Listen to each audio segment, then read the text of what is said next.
All right, strap in, because today we're taking a deep dive into the world of urban sniping. We're cracking open Fry the Brain, The Art of Urban Sniping and Its Role in Modern Guerrilla Warfare by John West.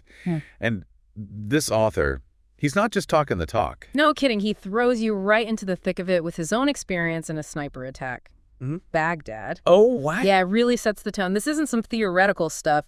This is about the very real dangers when it comes to this kind of warfare. And he described it so vividly. His team's just driving through a checkpoint, totally oblivious, and then bam. It makes you think about how hidden this threat can be, especially in a city. Oh, absolutely. And this experience, as he describes it, it was like the spark for the whole book. It makes sense, right? He wanted to pull back the curtain on urban sniping, give people the knowledge they need to understand it.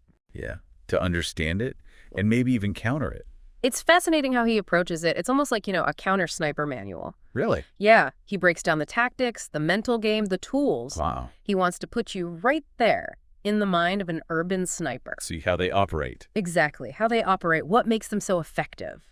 And one thing that really jumps out, especially for guerrilla forces, the ones facing a much bigger, stronger enemy. Right. A sniper can be a game changer. Absolutely. The book highlights how groups like the Viet Cong, Somali militias, they used snipers to devastating effect. It's like that classic David and Goliath scenario. Oh, for sure. It's asymmetric warfare. Yeah. Weaker force uses totally different tactics to level the playing field. Something I found fascinating, the book talks about how women, they can make excellent snipers. It's so true, and it makes sense why it's such a tactical advantage. It does. You don't think sniper, you don't typically picture that. It throws you off. It challenges all those assumptions about warfare, about who the enemy even is. It's like a blind spot. Exactly. And the book argues that, militaries that overlook women as potential snipers, big mistake. They can navigate urban environments, often way easier, blend in. They use those biases, turn it to their advantage. 100%. And that's what's so interesting about urban environments. It's the crowds, the buildings, the chaos. All playing to their strengths. Yeah. The book even has this phrase, urban safe haven. Urban safe haven. Yeah, describing how controlling a city, even for a short time, it can really benefit these forces. They use the terrain, the buildings, for concealment, for launching attacks. Exactly. And, the example of Fallujah in 2004, that's a powerful illustration. The way those insurgents turn that city into a fortress. Snipers everywhere. It really shows you the challenges of fighting in these environments. Yeah. And the book, it goes deep into some of the techniques that urban snipers use to stay hidden. Blending in is everything. Disguises, using their perceived gender, or just moving with the flow. Anonymity. That's their weapon. It's almost like they become invisible. In a way, yeah. There's even a whole section on how they use buildings. Oh, really? Yeah, he talks about this thing called the executive position. It's chilling. What is that? It's where a sniper can set up in an office building, totally blend in. Just another face of the crowd. Exactly. And you wouldn't believe some of the things they use, everyday objects. Really? Like what? He talks about periscopes. Like for real? Yeah, it's about ingenuity, right? Adapting. He even talks about how a resourceful sniper, they can turn almost anything into a weapon. And that leads us to the question of, well, what makes an ideal urban sniper weapon? I was surprised to learn that it's not always about having the biggest gun. He makes a really good case for shotguns in certain situations. Really? Shotguns for sniping? It does sound a little strange, right? It does. You think long range, precision, but as he points out, in a city, things can get up close and personal fast. Yeah, that makes sense. A shotgun with the right ammo, it can be incredibly effective. The right tool for the job. But one thing that seems absolutely essential, no matter the weapon. Suppressor. Suppressor. Oh, without a doubt. He makes this great analogy. Firing a sniper rifle without a suppressor, it's like waving a giant red flag. You're giving away your position immediately. Immediately, but a suppressor, that creates this fear. Uncertainty, the enemy, they have no idea where their shots are coming from. It's psychological warfare. Totally. He tells us one story, an American soldier pinned down, taking fire from a suppressed weapon. No, man. And the soldier, he said it was like fighting ghosts. You can't see them, you don't know where they are, just that crack and the whizzing past your head just messes with your mind. Oh, man. I can only imagine. And get this, he even includes instructions on how to make your own. No way, improvised suppressors. Improvised suppressors. Talk about resourcefulness. That's incredible. Right. And it kind of shows a pattern here. Adaptation, improvisation, knowing the urban environment, inside and out. Those are the hallmarks of an effective urban sniper.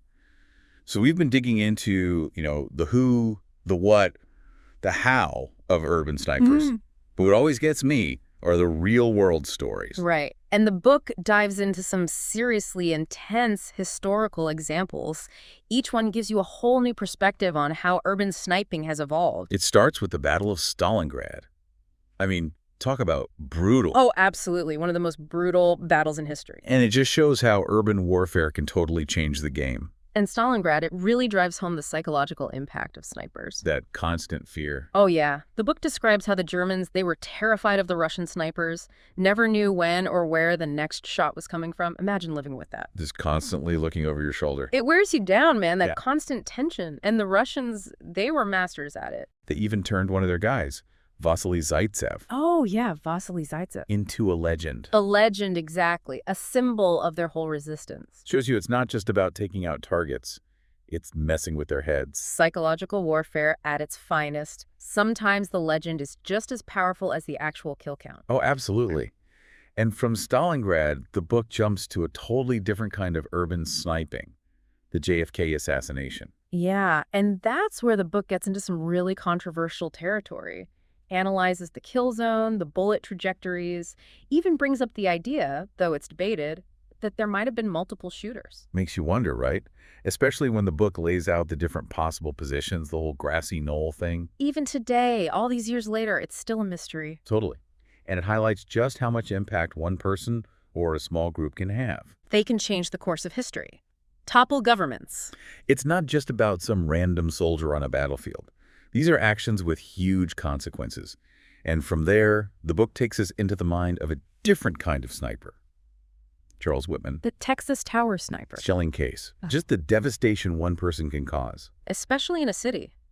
The book describes how he used that clock tower at the University of Texas, turned it into his own personal sniper nest. Held the police off for, over an hour. Killed 16 people. Wounded even more. Shows how vulnerable a city can be. And what's scary is he just didn't care about his own safety. He was ready to die. That makes you incredibly dangerous. The book calls it a sniper martyr. Someone willing to die for their cause. How do you even stop that? It's a whole other level of terrifying. And then you go from that to a conflict that practically defines urban sniping.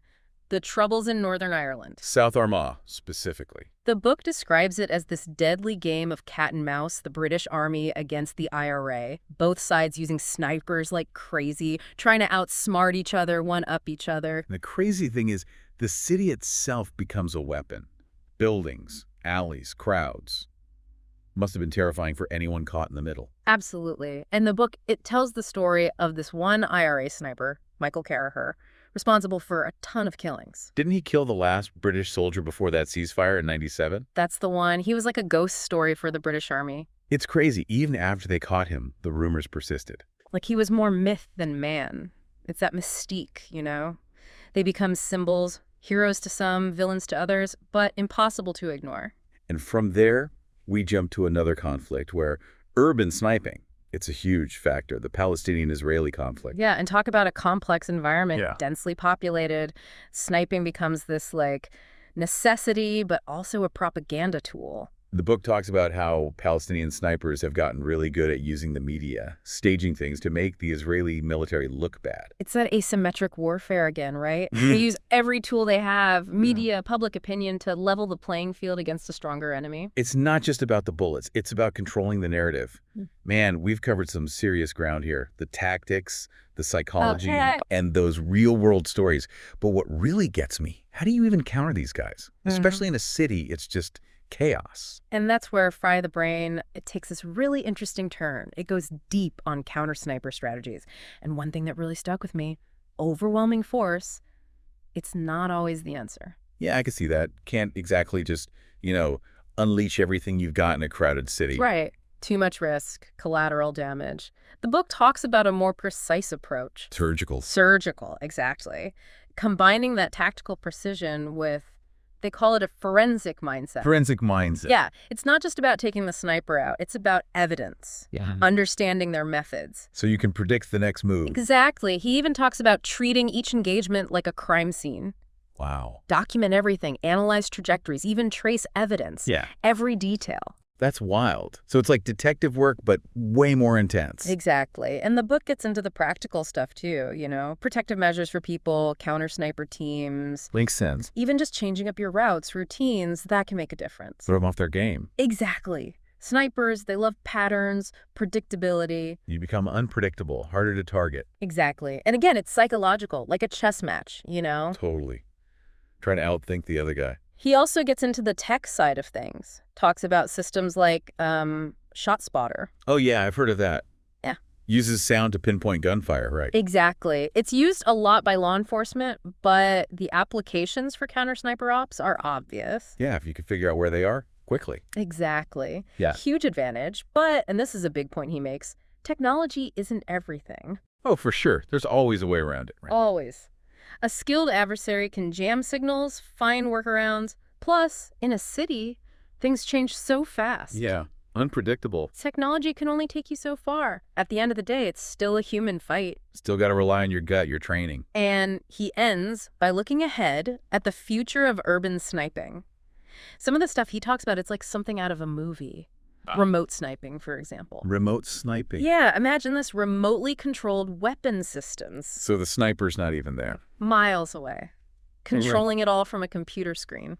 Man, that's kind of scary, but I can see it happening. The technology's getting there. Raises all sorts of questions, ethical questions, tactical questions. Imagine trying to use that in a city, all those people around. Yeah, the risk of making a mistake. It's huge. Yeah. Huge consequences. It really makes you think, right? As technology changes, warfare changes too. And as we've seen in this deep dive, urban warfare, it's a whole different ballgame. It really is. It's not just knowing how to shoot. It's psychology, adaptation, understanding that environment inside and out. Couldn't have said it better myself. Well, on that note, I think we've successfully fried our brains for one day. Mission accomplished. If you're looking for more insights into this shadowy world, and trust me, you will be, Fry the Brain is a must-read. It's eye-opening, to say the least. Yeah.